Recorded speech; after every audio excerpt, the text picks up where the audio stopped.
Welcome back to The Hot Dish. This is Senator Heidi Heitkamp, and I'm joined with my co-founder, Senator Joe Donnelly. Joe Donnelly and I, just a funny story, when we were elected in 12, we formed a club. It was the We're Not Supposed to Be Here club because no one expected that we were going to win.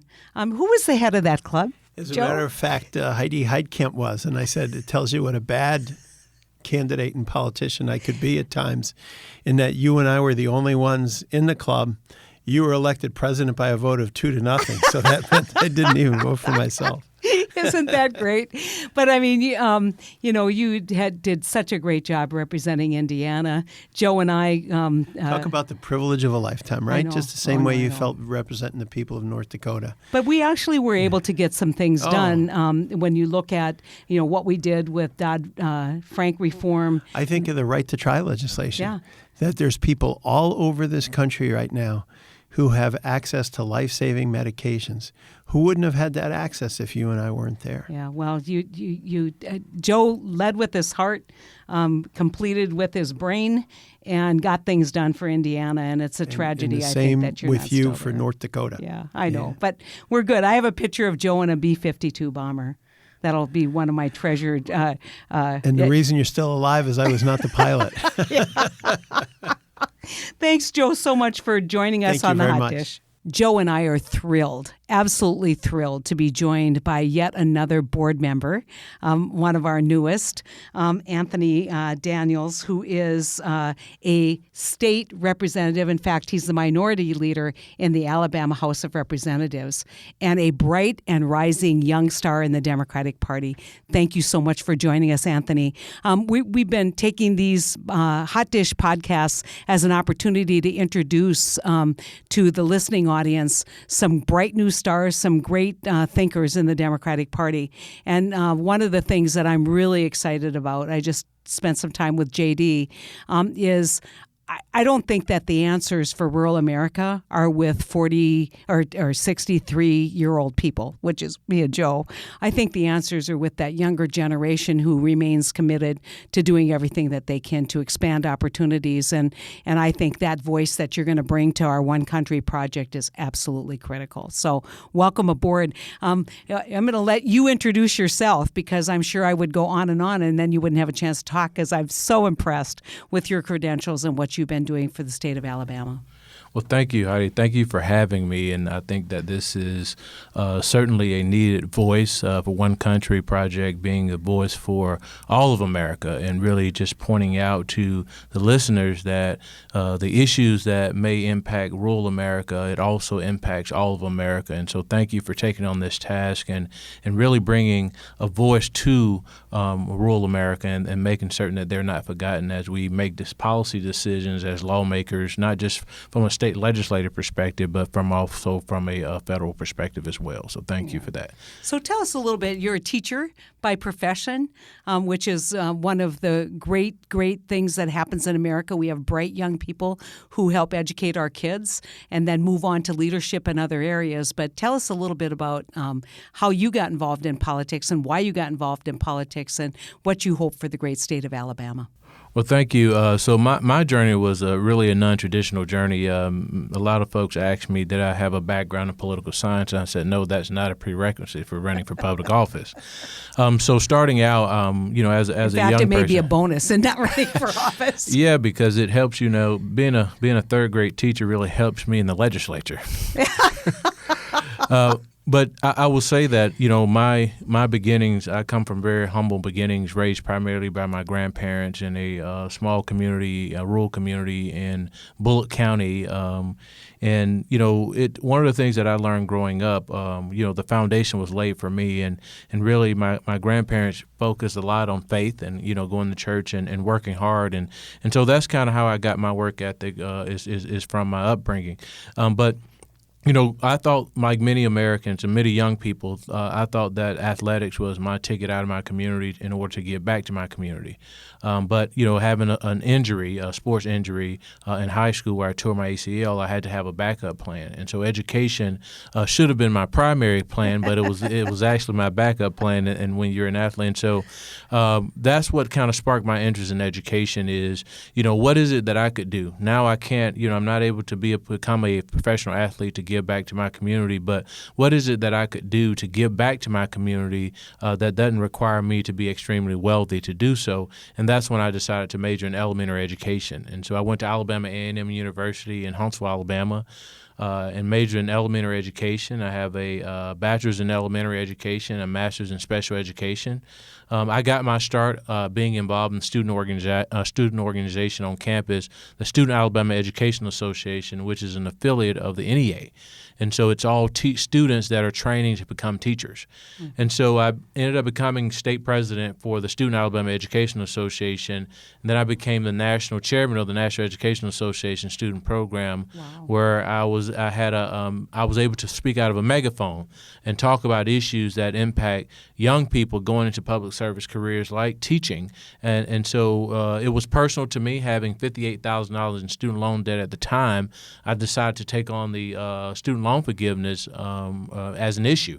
And so on partnering with then Senator Ted Kennedy's office and the Speaker Pelosi's office in the Bush administration, being a voice for college affordability, brought about the College Cost Reduction Act that passed in 2007, a year and a half into my term in leadership. So he had an absolute win, if we can put it that way. You saw the effect that a public policy could have directly on a human being's life, whether it's the children that you teach and making sure that we have educational opportunities for them because we put the best teachers in the classroom, which we can't do if they're worried about going to sell insurance at night so that they can afford to put food on the table. And so good for you. What an amazing story, but also I'm sure made you realize that you had incredible ability to change things if you had a desire and the wherewithal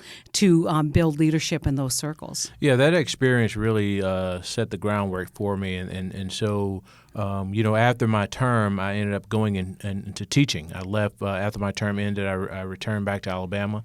I taught third grade in a public magnet school, fourth grade in a Title I school, and then I taught on an Indian reservation between Albuquerque and Santa Fe, New Mexico. But what I understood of being an educator, that I was making a difference in the life of one child at a time, or maybe 10 to 12 over the lifetime of my teaching career. But I felt that, thinking back to my days in D.C. in advocacy, I felt that I could make a greater impact by going into policy and politics. And so that's when I decided to run for the Alabama State House in 2014. And in the middle of my term in 2017, in the middle of my 4-year term, I was elected House Minority Leader. And so it was very unique opportunity for me to really elevate my voice and speak out of a megaphone once again, but within my state and within the communities that I was brought up in a rural community, but also the community that I represent today, which is more urban and are doing well. But it didn't allow me to forget my rural roots, and so that's why I just feel very fortunate. So tell me a little bit about how you're trying to bring the message. Think about one country, but you've been already doing this in Alabama. So that's why we were so excited to welcome you to the board, because what we're trying to do on a national scale, you're already investing in and doing on the local level in Alabama. Talk a little bit about your activism, outreach to rural communities, and how instead of just one country, how you're trying to create one Alabama in the work that you do. Absolutely. I think that for me, many of my colleagues in the House of Representatives represent rural communities. And so in merging rural and urban community issues where there's tremendous overlap in issues like healthcare. We've experienced 13 hospital closings in Alabama within the last 8 years in rural areas. We're experiencing more difficulty of folks having access to health care.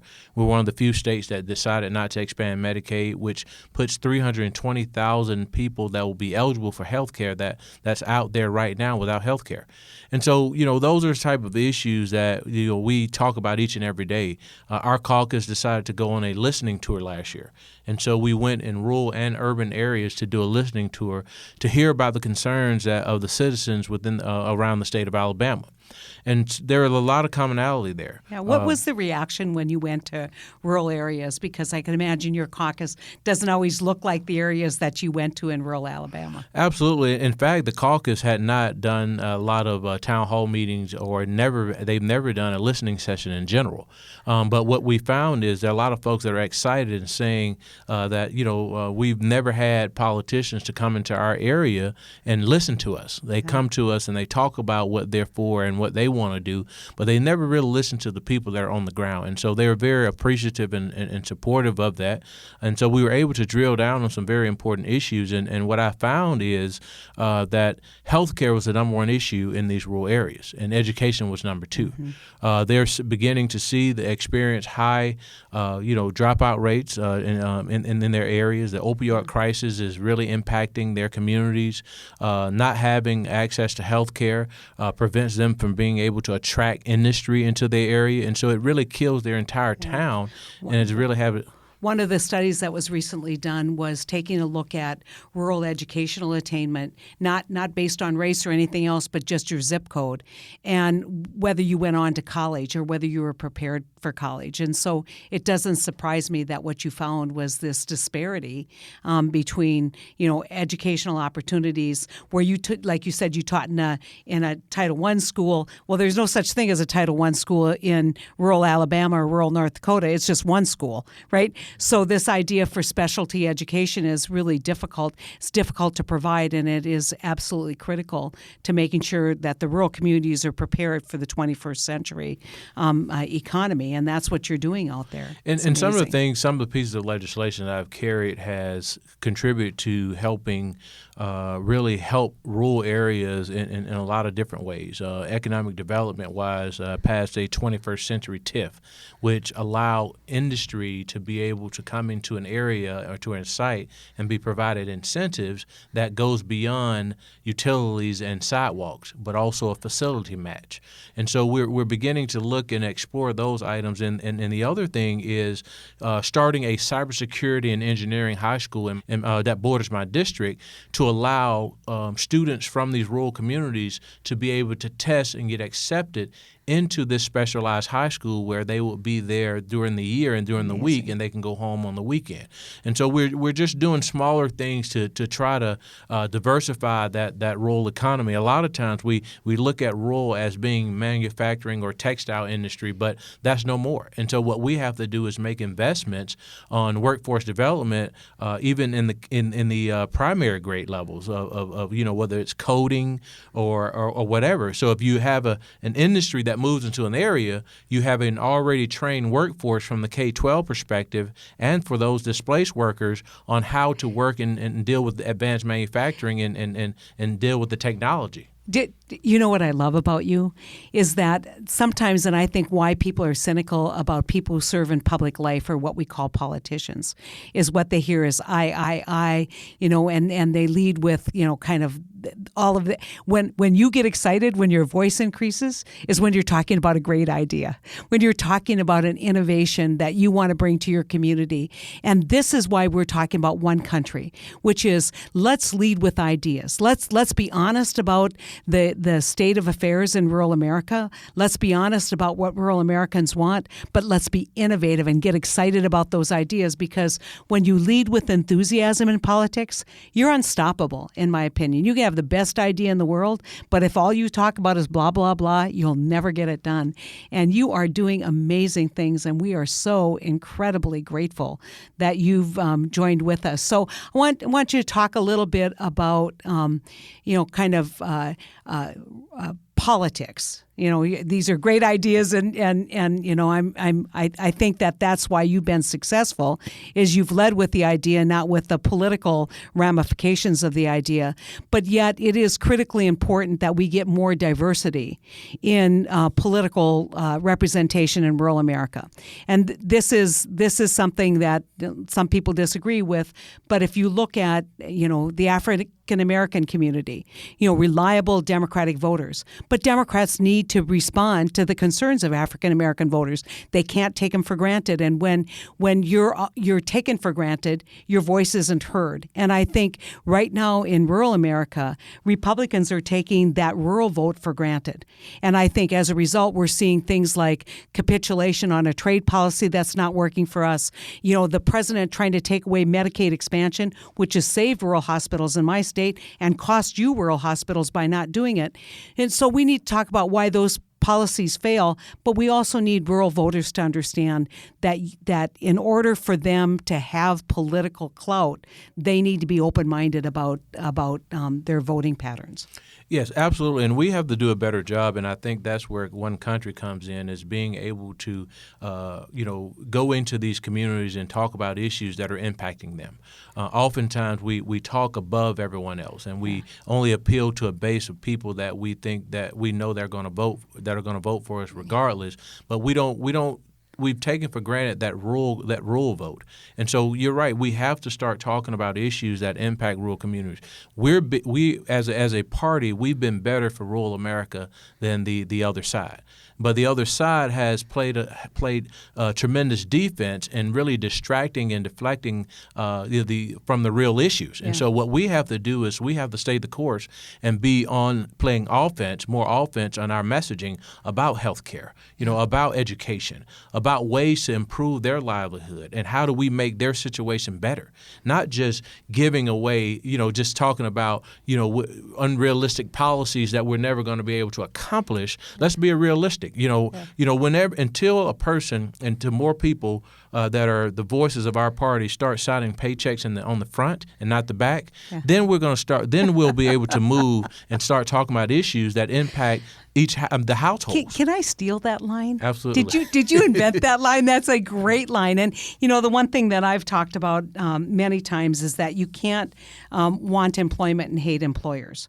You've got to be spending time talking to those small businesses, which are really at the heart of rural America. And people don't understand how much manufacturing goes on, light manufacturing, how much service industry, how much mail order industry is out there. And we've got to provide those supports, whether it's the post office, which, people always laugh at me because I am the queen of trying to preserve rural postal service, which is actually a major issue in rural America. But if you don't live there, you don't know. And if you aren't doing listening tours there, you don't know.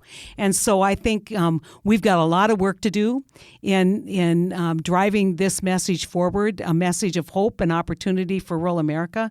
We can all succeed in this country, but if all we're doing is measuring our success by macroeconomic numbers that are being driven by growth in urban areas, we're leaving behind a whole lot of talent and a whole lot of opportunity for folks. Oh, absolutely. And I think, the other thing for me, and which is exciting about being a part of One Country, is the emphasis on rural America and making certain that we're not leaving their voices behind, but also providing solutions. Because at the end of the day, that's what it's about. How do we bring solutions to the table? We can talk about what's not happening, but finding a way and a path forward for people that are in those communities. Talking about the impact that tariffs have on our farmers or the automobile industry in Alabama and the farm industry and soybean prices. And here's a great example. You know what's a great market for rice in Alabama? It's Cuba. But the president's cut off the Cuban market. And so, they used to buy rice from Cuba and from Georgia and from the South. Guess what? They buy it from Vietnam now. I mean, so you might say, why? And you say because we're living in a world where farmers are collateral damage in a trade war and in geopolitical wars, and that really we can't use food as a weapon.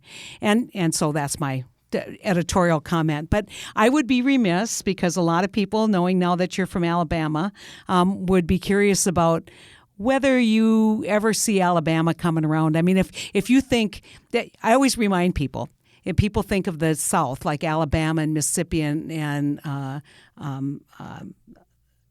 Louisiana. I knew I was going to get there, moving across. Louisiana, they always say, well, those states, they're gone forever. And I go, Donald Trump won North Dakota by 36 points. We gave him the fourth highest percentage. And guess who isn't above us? Alabama. And so Alabama, it was a plus 20-some state, right? So how do you see kind of Alabama in the next 20 years? If you were going to write the future of Alabama politically in the next 20 years for the Democratic Party, how do you get from there to your vision of what Alabama could be? I think it's very simple. Right now, Alabama has only experienced probably in the last 10 years probably a population growth of 100,000. Is that right? That's it. And so what you've seen is a lot of folks and families are moving from these rural areas to other states for better opportunity because we didn't expand Medicaid or provide more opportunity. And so a lot of our areas like Huntsville, Alabama, is growing. We are expected to be the largest city in Alabama in the next 6 years. It's because of the high tech and industry. University. And so you're seeing the demographic shift from the Northeast and where individuals with the jobs that we're providing require some form of education. And so therefore we're beginning to get more people that are more open-minded and open to voting for the person versus the party. And so I think, and then the other thing is issues. Oftentimes we, as you indicated, we've not been on point as a party with addressing issues that impact minority communities. And so one of the issues that we found that moved the needle in minority communities has been criminal justice reform. Mm-hmm. And so having a realistic conversation about criminal justice reform motivate those voters to vote. There are 411,000 African Americans that voted in the midterms, right? That's 53.7% of the registered population of African Americans. But there's also 47% of African Americans that did not vote. And so when we start talking about issues that impact those communities, we'll start to see an increase. And then the other thing is in some of our some of the communities that are not of ethnic minority, we're beginning to see an increase in Democratic performance there in places like Huntsville. Huntsville voted, I think, 36% for Hillary in 2016, but in a governor's race where the gubernatorial candidate didn't have anyone on the ground in Huntsville, in the Madison County area, he got like 47%. Wow. And so you're starting, and Senator Doug Jones won Madison County. And so you're starting to see that the demographics change in Huntsville, Alabama, with more educated voters and sophisticated voters that are moving from these pockets that have been traditionally Democratic strongholds. And then you're seeing the population in a lot of the rural areas, the children are not moving back. And so you'll start to see places like Alabama becoming the new Georgia or North Carolina. Well, and I think one of the demographic trends for the Democratic Party in all of this is younger people either are unaffiliated or they tend to affiliate with the policies that are Democratic policy initiatives. And so, I just want to put on the map that everybody focuses on Georgia. Right? Georgia is the next kind of swing state after Colorado turned, and we're seeing Arizona. People look at opportunity for the Democratic map to expand. They look at Georgia and Arizona, and people just write off Alabama, the same way they write off North Dakota. And I wanted people to understand that there is a changing dynamic, and there's a new leadership represented by you, and I'm sure many of your colleagues who are fighting for a better future and fighting for a future of greater opportunity for everyone in the state of Alabama. And one fact I want to remind folks of, before 2010, Alabama had supermajority in the House, and they had a majority in the state Senate and 3 constitutional offices. And so it was only 9 years ago that Democrats were in control in Alabama.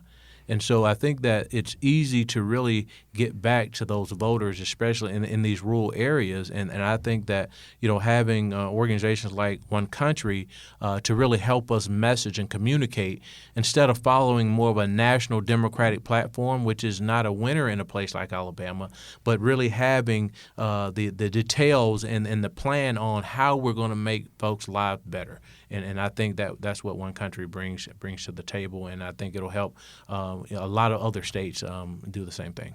Well, we couldn't be happier to have you on board. I think your voice is so critical because I think everybody has written the South off the way they've written the Great Plains off, and we're going to make sure that we stay on the map and that we stay on task and that we help lead the Democratic Party towards a party of victory by being more inclusive to include all of us who continue to fight as Democrats for the futures of our state. Thanks so much for joining us for episode 3 of The Hot Dish. Please follow us on Twitter at _OneCountry_ or follow us on the internet at onecountryproject, all one word, .org.